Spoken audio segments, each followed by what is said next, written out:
तथागत बुद्ध की। बुद्ध ने सबसे पहले नारी सशक्तिकरण का कार्य किया, नारी उत्थान का कार्य किया, और इस नारी उत्थान के कार्य को इससे प्रेरणा लेकर के हमारे बाबा साहब ने संविधान में नारी सशक्तिकरण एक जो है अध्याय जोड़ दिया।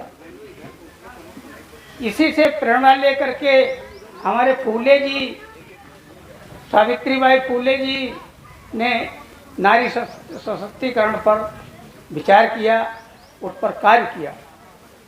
सवाल ये उठता है कि बुद्ध जी ने नारी सशक्तिकरण कहाँ से शुरू किया?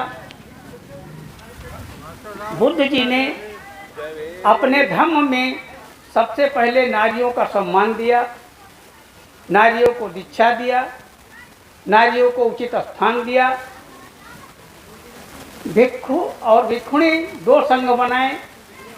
यदि भिक्षु संघ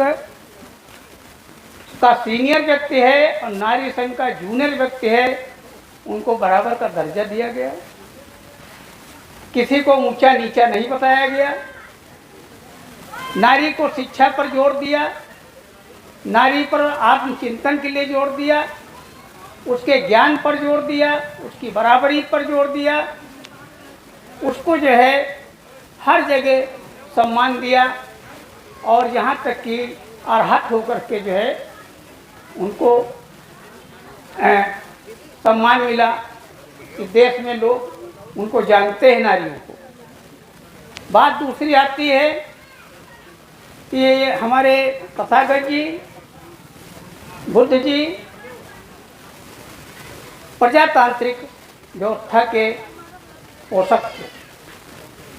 अपने जो है शिष्य राजा महाराजाओं से प्रवचन में यही बात कहते थे कि आप जो है अपने प्रजा के लिए कोई फैसला अगर आप लेते हैं तो प्रजा के प्रतिनिधियों को बैठा करके उनसे आपस में बात करके और बहुमत के आधार पर कोई फैसला, निर्णय या कानून बनाएं, जैसा आज बनता है। आज तो जो है ऐसे बनता है कानून कि जो है प्रतिनिधियों को पता ही नहीं चलता है, कानून पास हो जाता है। लेकिन पहले ऐसा नहीं होता था। उस समय बुद्ध थे और वो अंकुश लगाए हुए थे। प्रजातंत्र, जो प्रजा द्वारा जो है स्थापित तंत्र है और राजा को प्रजा द्वारा चुना जाता है, उनके हित में बहुत सारे कार्य हमारे बुद्ध जी ने किया।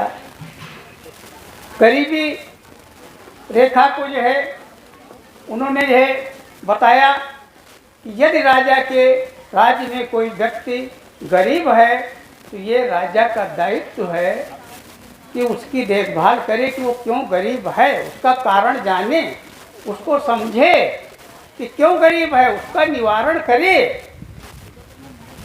और गरीबी कई तरह से नहीं आती है। गरीबी केवल जो है जब आती है तो पेट के कारण आती है। राजा का दायित्व है कि जनता का पेट भरा रहे।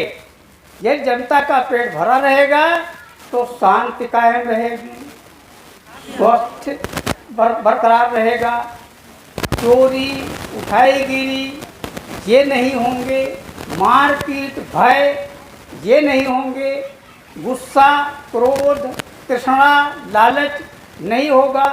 जब आपका पेट भरा हुआ है तो आप किसी जो है दूषित वातावरण की तरफ नहीं जाएंगे। इस तरह उन्होंने प्रजातंत्र पर सबसे बड़ा जोर दिया। साथ ही वो लोकतंत्र के हिमायत की थी। अब आप सोचेंगे लोकतंत्र और प्रजातंत्र एक होता है। प्रजातंत्र वो चीज़ होती है जो एक राज्य की प्रजा के लिए किया जाता है, और लोकतंत्र उस राज्य से बाहर, उस देश के बाहर आप ऐसी कानून व्यवस्था या ऐसी जो है बात करें कि जो लोकहित की हो, व्यवस्था करें आप जो है भारत में और जापान के लिए लोगों के हित में हो, जैसे बुद्ध ने किया। बुद्ध ने सबसे पहले समता, स्वतंत्रता, बंधुत्व और न्याय, करुणा पर आधारित जो है काम किया। और उसी को लेकर आज पूरे देश में बुद्धिज्म कायम है, बुद्धिज्म जो है फल फूल रहा है। इसके अलावा हिंसा और गरीबों में योगदान के लिए उन्होंने कहा कि हिंसा तभी होगी जब आपका पेट नहीं भरा होगा, हिंसा तभी होगी जब ऊंच नीच की भावना होगी, हिंसा तभी होगी जब जो है एक दूसरे के मन अलग होंगे, जब सारे लोग हिमायती होंगे, समानता के व्यवहार होगा, तो जो है हिंसा का कोई कारण नहीं बनता। तो बुद्ध जी ने हिंसा पर जोर दिया कि हिंसा नहीं होना चाहिए। अहिंसा प्राणातिपाता वेरमणि शिक्षापदम समाधियां, उन्होंने बताया कि प्राणी हिंसा नहीं करना चाहिए। बाकी लोग जो है अपने पक्ष में कुछ कह देते हैं कि अकारण जीव हत्या नहीं करना चाहिए। हम तो कहते हैं, उन्होंने कह दिया प्राण हिंसा ही नहीं करना चाहिए। प्राण हिंसा पर उन्होंने जो है बड़ा जोर दिया। धर्मनिरपेक्षता, उन्होंने कहा कि जो है धर्म निरपेक्ष जो है हो रहना चाहिए। जो राजा हैं यदि उनके राज्य में कोई जैन धर्म का हो, कोई बौद्ध धर्म का हो, कोई सिख धर्म का हो या कोई अन्य धर्म का हो, तो हम उनकी बराबरी मानेंगे, हम उनको कष्ट नहीं देंगे। अगर कोई बौद्ध धर्म को बढ़ावा देता है तो दूसरा धर्म ईर्ष्या नहीं करे। इसलिए उन्होंने कहा धर्मनिरपेक्षता, हम सारे धर्मों को बराबर, सारे लोग एक ही जगह जाते हैं, लेकिन यह हम कहाँ हैं, हम दलदल में फंसाए जाते हैं। हम जो दलदल में फंसाए जाते हैं और सारे लोग निर्माण होकर एक ही जगह पहुँचते हैं। पूर्ण रूपेण ये हमारा वैज्ञानिक धर्म, जो बुद्ध धर्म है, ये पूर्ण रूप से वैज्ञानिक धर्म है। इसमें जानू, परखो, समझो तब मानो, अगर खरी उतरे तब मानो, अन्यथा जो है उसको जो है आप कतई न माने, आप बाध्य नहीं हैं कि आप माने। इसलिए ये पूर्ण रूप में वैज्ञानिकता पर आधारित धर्म है। और ये धर्म नहीं है, ये धम्म है। धम्म माने आचरण, सुविचार, अच्छा स्वभाव। आचरण, सुविचार, अच्छा स्वभाव, ये जो है धम्म के जो है स्तंभ हैं और इसको धम्म कहते हैं। कुछ लोग इसको धर्म से जोड़ देते हैं, ये धर्म नहीं, ये धम्म है हमारा। और इस आचरण, इस स्वभाव के लोग जब एक जगह इकट्ठा होते हैं तो वो संघ बन जाता है। इसलिए जो है बुद्ध जी ने कहा है कि धम्म ही जो है एक संघ बना देता है। धर्म का आचरण करने वाले ही एक संघ बना देते हैं। काफ़ी लोग जो है एक जैसे होते हैं, वो संघ हो जाता है।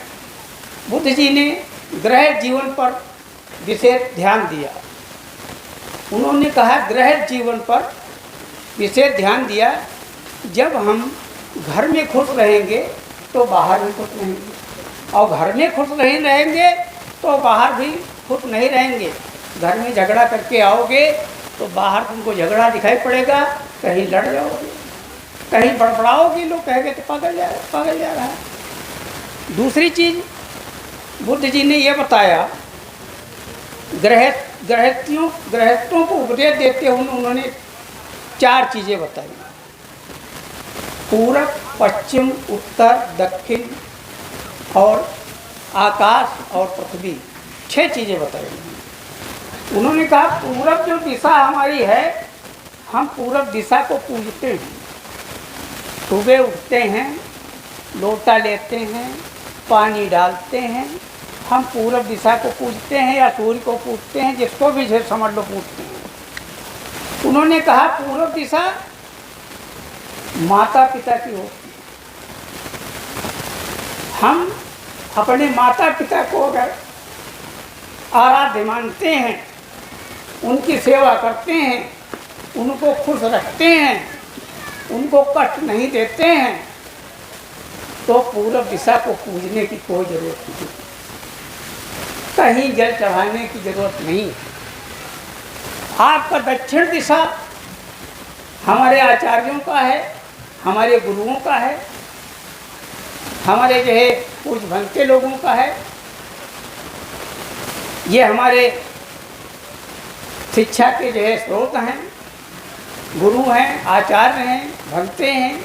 ये हमारे शिक्षा, हमको शिक्षा देते हैं। ये जो है पूरब दिशा जो है दक्षिण दिशा जो है ये गुरुओं के लिए है।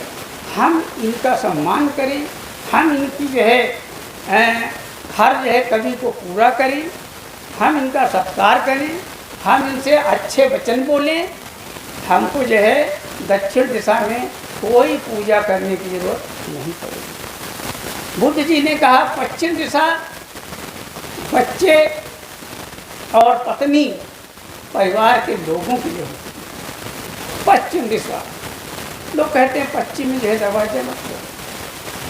बुद्ध ने कहा कहीं भी दरवाजा खोलो, बस तुम्हारे दिमाग का दरवाजा खुला रहना। दरवाजा कहीं भी खोलो, कहीं हानि नहीं होगी, बस आपके दिमाग का दरवाजा खुला रहना चाहिए। पश्चिम दिशा के लिए उन्होंने बताया अपनी पत्नी को खुश रखो, अपने बच्चों को जो है खुश रखो, उनके जो है जीवन में कमी ना रहे जब तक आपका जो है बस चलता है, और फिर तो जो है मर जाने के बाद तो वो अपना खुदे से संभाल लेंगे। तो ये पश्चिम दिशा घर के पत्नी और जो है बच्चों के लिए है।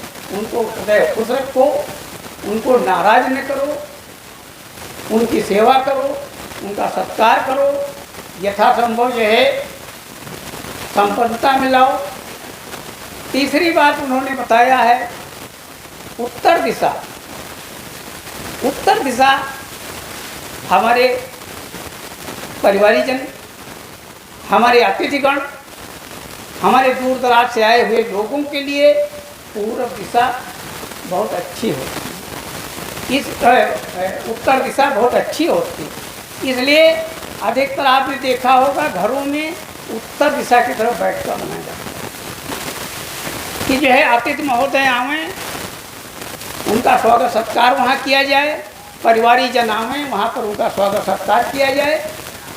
उत्तर दिशा के लिए जो है बुद्ध जी ने कहा है यदि इन सब का जो है आप स्वागत सत्कार करते हैं, सम्मान करते हैं, आदर करते हैं, तो जो है उत्तर दिशा की पूजा करने की कोई ज़रूरत नहीं है। बुद्ध जी ने दूसरी चीज़ और कहा है, आपके घर के जो काम करते हैं, आपके भोजन के लिए जो है बंदोबस्त करते हैं, चाहे सरकारी कर्मचारी के रूप में हो, चाहे व्यापारी के रूप में हो, चाहे जो है ठेला खुर्चा लगाते हों, आपके लिए धन अर्जित करते हैं जिससे आपके घर का काम खर्च चलता है, उनके लिए जो है ये पथदी है। पथदी पर छत, अक्षत और जो है वो डालने की ज़रूरत नहीं है, पानी डालने की ज़रूरत नहीं है, उस पर जो है नमन करने की ज़रूरत नहीं है। केवल जो है इन लोगों का जो है आप आदर सत्कार करिए और जो है आपको कोई पूजा करने की ज़रूरत नहीं।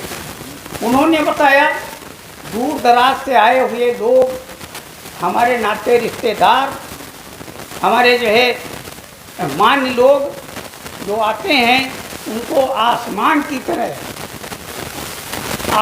की तरह इतना सम्मान दो कि वह आपको कभी भूले ना, और जो है आसमान की पूजा करने की जरूरत नहीं है।